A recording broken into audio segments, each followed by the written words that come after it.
Hello student, welcome to Edugrown. This is Preeti Gupta, आपकी Hindi educator. तो बच्चों, यहाँ पर हम वापस आ गए हैं अपनी संचयन बुक के साथ अपने वीडियो का सपनों के से दिन का सेकंड पार्ट लेकर। ठीक है, तो आपसे उम्मीद है कि आपने इसका पहला पार्ट देखकर कंप्लीट कर लिया होगा और पूरा आधा चैप्टर आपको समझ आ गया होगा। ठीक है, तो जो बच्चों हमने ये चैप्टर शुरू किया है, इसी को हम आगे बढ़ाते हैं, सपनों के से दिन को।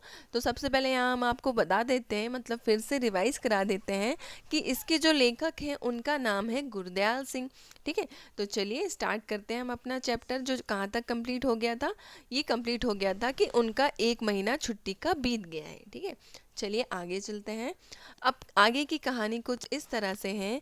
1 महीना शेष रहने पर स्कूल से मिले काम की याद आती है। ठीक है, मतलब खेलने कूदने में आधा समय तो व्यतीत हो गया, 1 महीना कंप्लीट हो गया है, अब बचे हैं कुछ दिन। अब जैसे जैसे कम दिन बचे हैं वैसे क्या होता है, स्कूल से जो होमवर्क मिलता है उसकी हमको याद आने लगती है। तो हिसाब के अध्यापक 200 सवाल करके लाने के लिए कहते हैं। अब हिसाब के अध्यापक मतलब मैथ्स के अध्यापक, मैथ्स के टीचर, उन्होंने क्या वर्क दिया, उन्होंने 200 सवालों को सॉल्व करने के लिए लेखक को दिया है। बच्चे अपने मन में हिसाब लगाते हैं कि यदि 10 सवाल भी प्रतिदिन किए जाएं तो 20 दिन में काम समाप्त हो जाएगा। ठीक है, मतलब 200 सवाल मिले हैं, है ना, और 200 सवाल को अगर वे 10 सवाल प्रतिदिन करें और 20 दिन का उनके पास समय बचा है, तो इस तरह से काउंट किए जाए तो 10 दिन में 20 सवाल कंप्लीट हो जाएंगे। ये उन्होंने हिसाब लगा लिया है। ठीक है, इसलिए 10 दिन और खेला जा सकता है, मतलब 30 दिन बचे हैं तो 20 दिन में कंप्लीट हो जाएगा होमवर्क, इसीलिए अभी 10 दिन बचे हैं तो 10 दिन में अभी हम और खेल सकते हैं। ठीक है, 10 दिन की बजाय 15 दिन खेल में निकल जाते हैं, है ना। 10 दिन का उन्होंने सोचा है कि 10 दिन हम खेलने में निकाल देंगे, पर हुआ क्या, खेलने में कितने दिन निकल गए, 15 दिन। 15 सवाल प्रतिदिन सोचकर 1-2 दिन और खेल में निकल जाते। अब उन्होंने सोचा कि 10 की जगह अब अपन 15 सवाल प्रतिदिन करेंगे तो भी होमवर्क कंप्लीट हो जाएगा, है ना। ऐसे ही हिसाब लगाते लगाते छुट्टियां कम होती जाती हैं और स्कूल जाने का भय सताने लगता है। मतलब होता क्या है, खेलते खेलते टाइम निकलते जाता है और सिर्फ सवालों के हिसाब से सोचने में ही कंप्लीट होते हैं कि 10 दिन में कंप्लीट कर लेंगे, 20 दिन में कंप्लीट कर लेंगे। ऐसा क्या होता है कि सिर्फ सोचते सोचते ही छुट्टियां निकलने लगती है और स्कूल शुरू होने की टेंशन होने लगती है या डर सताने लगता है। कुछ सहपाठी ऐसे भी थे जो काम करने से अच्छा मास्टर की पिटाई खाना उचित समझते थे। मतलब उनके दोस्तों में कुछ बच्चे ऐसे भी थे कि वो ये सोचते थे कि होमवर्क करने से अच्छा है कि टीचर की मार खा लेंगे। ठीक है, उनका नेता ओमा हुआ करता था, तो उन सब में जो हेड होता था उसका नाम था ओमा। उसके जैसा लड़का कोई नहीं था। उसका सिर हांडी जितना बड़ा था। उसका सिर ऐसे लगता था मानो बिल्ली के बच्चे के माथे पे तरबूज रखा हो। वह हाथ पांव से नहीं अपितु सिर से लड़ाई करता था। वह अपना सिर दूसरे के पेट या छाती में मारा करता था। सहपाठियों ने उसके सिर की टक्कर का नाम रेल बब्बा रखा हुआ था। मतलब वो बताते हैं कि उनका एक नेता था, मतलब बच्चों का नेता था जिसका नाम था ओमा। उसका सिर कैसा था, हांडी के बराबर उसका सिर था, है ना, और हाथ पैर उसके दुबले पतले थे, पर सिर उसका हांडी के जैसा या मटके की तरह बड़ा था। तो जब भी किसी के साथ उसकी लड़ाई होती थी तो वो अपना हाथ पैर नहीं चलाता था, वो क्या, सिर से लोगों की पिटाई कर देता था। सिर से किसी के पेट में मार देता था या सिर से किसी की छाती में मार देता था। इसलिए दोस्तों ने उसका नाम क्या रखा था, रेल बब्बा उसका नाम रखा हुआ था, रेल बम्बा उसका नाम रखा था। अब आगे चलते हैं। लेखक का स्कूल बहुत छोटा था, है ना। गांव के स्कूल तो वैसे भी बहुत छोटे होते हैं, तो लेखक का स्कूल भी छोटा सा था। उसमें केवल 9 कमरे थे जो अंग्रेजी के अक्षर एच की भांति बने हुए थे। मतलब कुछ इस तरह से स्कूल का आर्किटेक्चर होगा। पहला कमरा हेडमास्टर जी श्री मदन मोहन शर्मा का था। वे स्कूल की प्रेयर के समय बाहर आते थे, है ना। जो उनके हेडमास्टर थे वो कब बाहर आते थे, जब स्कूल में प्रेयर या स्कूल में प्रार्थना का समय होता था। पीटी अध्यापक प्रीतम चंद लड़कों की कतारों का ध्यान रखते थे। जो पीटी के टीचर थे जिनका नाम था प्रीतम चंद, वो क्या करते थे कि लड़के प्रॉपर लाइन में लगे हैं या नहीं, वेल ड्रेस होकर आए हैं या नहीं, वो इन सारी चीज़ों का ध्यान रखते थे। वे बहुत कठोर थे और छात्रों की खाल खींचा करते थे। मतलब वे बहुत ज़्यादा स्ट्रिक्ट थे और क्या करते थे, बच्चों को बहुत ज़्यादा पीटा करते थे। परंतु हेडमास्टर उनके बिल्कुल उल्टे स्वभाव के थे। वे 5वीं और 8वीं कक्षा को इंग्लिश पढ़ाते थे। जो उनके हेड टीचर थे वो कैसे थे, उनका स्वभाव बहुत ज़्यादा उलट था। मतलब वो क्या करते थे, 5वीं और 8वीं कक्षा को इंग्लिश पढ़ाते थे। वे कभी भी किसी छात्रा को नहीं मारते थे। मतलब जो टीचर थे हेड मास्टर, वे कभी भी किसी लड़की छात्रा को नहीं मारते थे। केवल गुस्से में कभी कभी गाल पर हल्की सी चपत लगा देते थे। मतलब आपने देखा होगा कि जो टीचर होते हैं वो बहुत, कुछ टीचर ऐसे होते हैं जो बहुत ज़्यादा स्ट्रिक्ट होते हैं पर कभी किसी को मारते नहीं हैं। क्या करते थे, गाल पे एकदम छोटी सी थपकी लगा देते थे। कुछ छात्रों को छोड़कर बाकी सब रोते हुए ही स्कूल जाया करते थे। कभी कभी स्कूल अच्छा भी लगता था जब पीटी टीचर कई रंगों की झंडियाँ पकड़वाकर स्काउटिंग का अभ्यास करवाते थे। यदि हम ठीक से काम करते थे तो वे शाबाश कहकर हमारा हौसला भी बढ़ाते थे। तो लेखक कहते हैं कि मतलब कुछ छात्रों को छोड़कर बाकी सभी लोग स्कूल रोते हुए ही आते थे। तो आप सभी जानते हैं कि जब आप लोग छोटे रहे होंगे तो हमेशा स्कूल जाने के लिए आप रोते ही रहे होंगे, ठीक है। तो लेखक कहते हैं कि कभी कभी स्कूल में अच्छा भी लगता था कि जब उनके पीटी टीचर हाथ में रंग बिरंगे झंडे पकड़वा कर उनसे स्काउट गाइड का अभ्यास करवाते थे, और यदि वो ठीक से काम करते थे तो उन्हें शाबाशी देकर उनका हौसला भी बढ़ाते थे, ठीक है। चलिए आगे चलते हैं। लेखक के परिवार की आर्थिक स्थिति अच्छी नहीं थी, इसलिए हेडमास्टर शर्मा एक अमीर परिवार के लड़के की किताबें लाकर उसे दे देते थे। अब लेखक बताते हैं कि उनकी परिवार की जो कंडीशन थी, इकोनॉमिकल फाइनेंशियल कंडीशन उनकी अच्छी नहीं थी, इसलिए हेडमास्टर शर्मा जी क्या करते थे, एक अमीर परिवार के लड़के की किताबें लाकर उसे दे देते थे। मतलब सेकेंड हैंड किताबें जो बच्चे ने पढ़ ली हैं उसको लाकर लेखक को दे देते थे। अपने स्कूल के हेडमास्टर के कारण ही लेखक अपनी शुरू की पढ़ाई पूरी कर सके थे। मतलब जो स्कूल के हेडमास्टर थे उन्हीं के कारण लेखक ने अपनी शुरुआती पढ़ाई कंप्लीट की थी, ठीक है।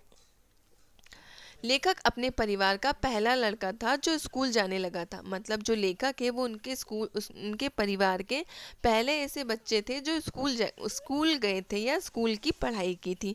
लेखक को नई कक्षा में जाने पर कभी कोई खुशी का अनुभव नहीं हुआ। उसे किताबें और कॉपियों में से अजीब सी गंध आती थी जिससे उसका मन उदास हो जाता था।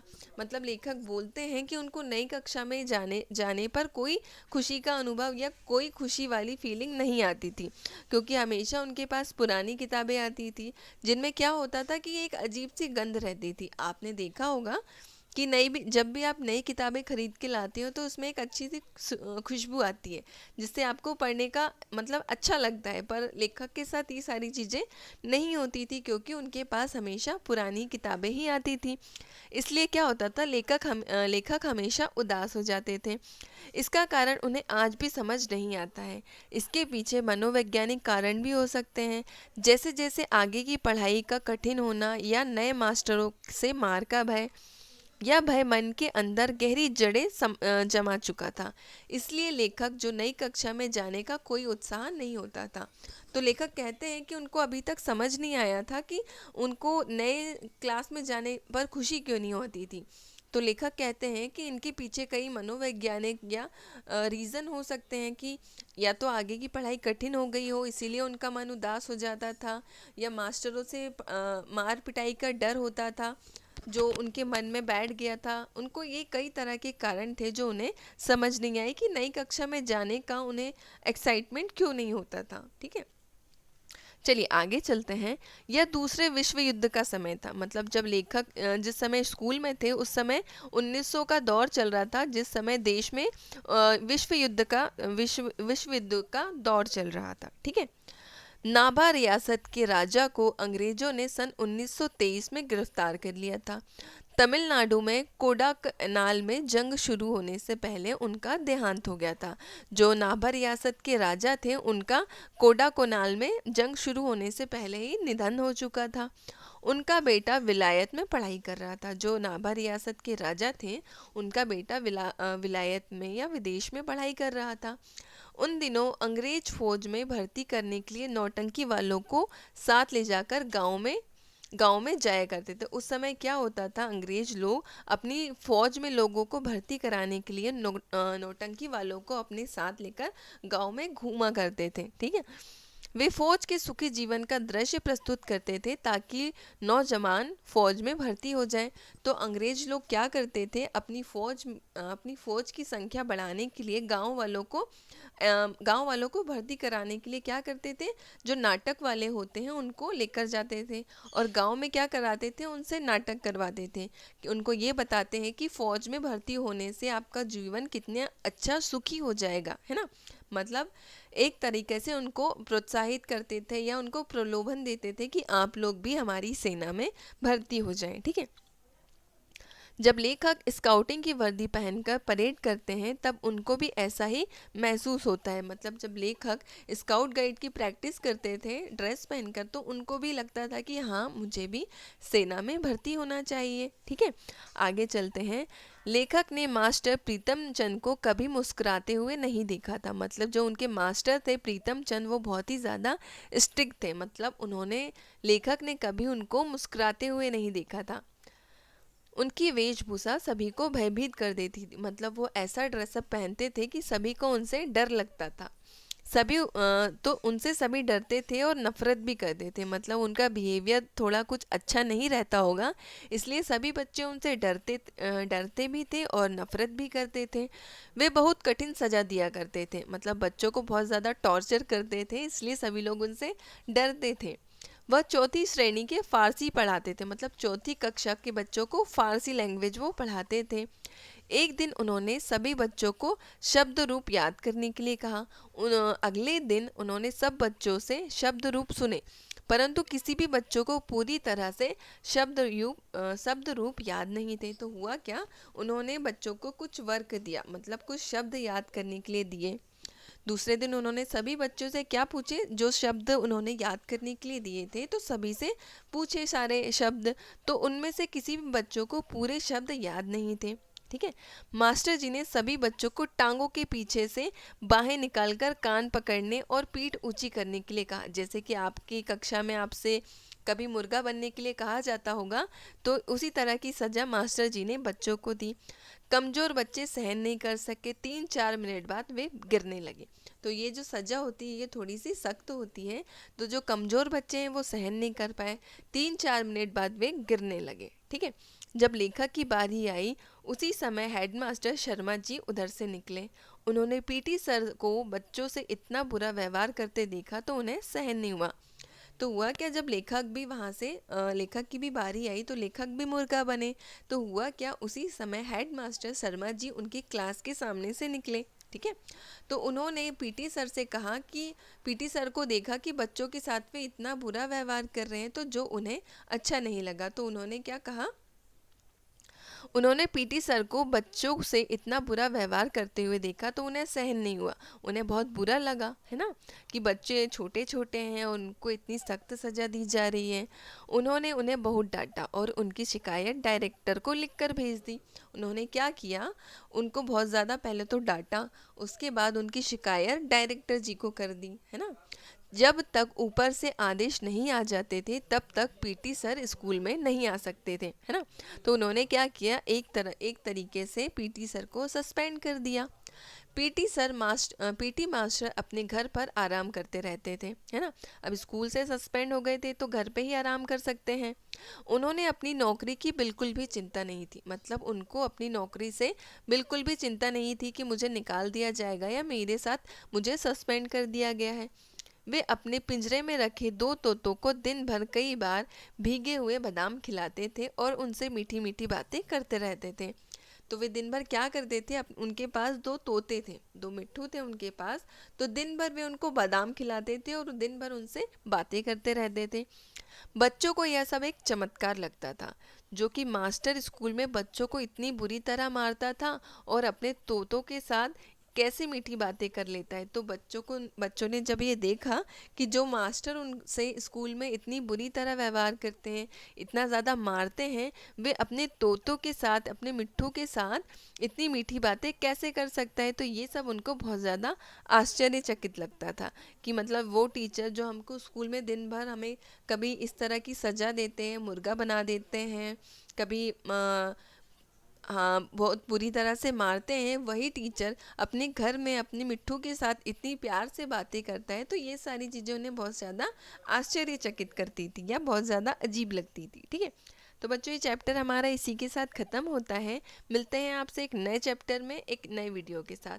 तो उसके पहले हम आपको थोड़ी सी डिटेल दे देते हैं कि ये हमारी वेबसाइट है www.edugrown.in। इस पे आप एक्सेस कर सकते हैं। यहाँ पर आपको 6 क्लास से 12th क्लास तक के सारे नोट्स और पीडीएफ मिल जाएंगे। ठीक है, साथ में आपको वीडियो सॉल्यूशंस, ई बुक, इम्पॉर्टेंट एमसीक्यू क्वेश्चंस और रिवीजन नोट भी आपको यहाँ पर मिल जाएंगे।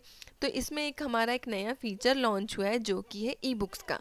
इसमें आप सभी सब्जेक्ट की ई बुक्स परचेस कर सकते हैं, जैसे कि मैथ, साइंस, कंप्यूटर्स। ठीक है, तो इनका बहुत ही नॉमिनल प्राइस रखा गया है, जिनका प्राइस है 20 to 30 रुपीज़। ठीक है, उसमें अगर आप मेरा कोड लगाओगे प्रीति30, तो इसमें आपको कुछ डिस्काउंट भी मिल जाएगा, जो कि आपकी बुक होगी वो 20 to 30 रुपीज़ की आपको मिल जाएगी। ठीक है, तो बच्चों इसी के साथ सेशन ख़त्म करते हैं। मिलेंगे आपसे एक नए सेशन में एक नई वीडियो के साथ। Thank you.